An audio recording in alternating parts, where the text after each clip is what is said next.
I'm making a variegated paper poinsettia by painting bleach onto the paper.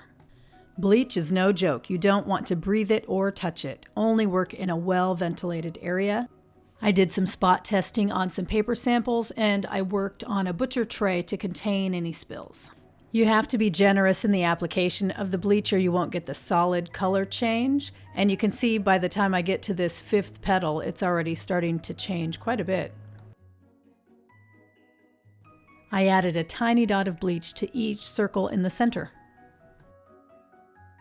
I didn't want a full layer of leaves for this flower, so I cut away all but 2 leaves. I'll slice one up in Cricut Design Space and save it for next time. This SVG has strips to make 2 paper beads. It adds some dimension between the layers the way a real poinsettia is. And I just roll it up, add a little bit of glue to help hold it in place, and finish rolling it up and add a little glue at the very end.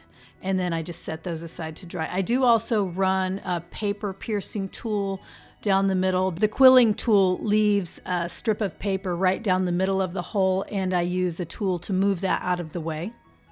We'll shape the back side of the center on a shaping mat, just applying some firm pressure on each little circle. It's not going to get real round, but it's going to take the flat away. And because of the way it's cut, as you apply pressure to each little circle, the whole thing becomes round.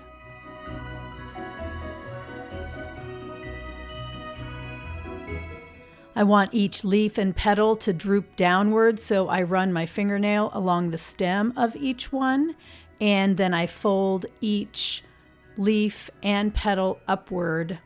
You can use your fingernail or any tool that you have on hand to just put in the middle and fold up on the score line. If you don't want to shape with your fingernail, you can run a tool along the back side of each stem, and that will shape them in the same way.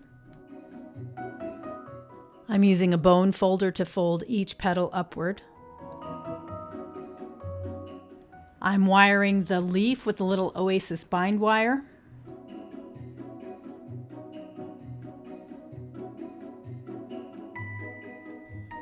Now I'll assemble the layers on a DIY paper flower tool. The green bead goes on top of the green leaves, and then the pink bead goes on top of the pink petals.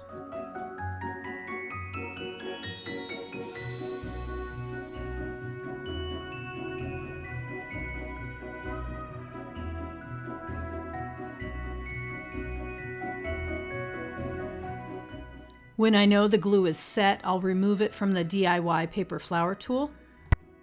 Add a generous amount of glue on top of the pink bead and then place the center.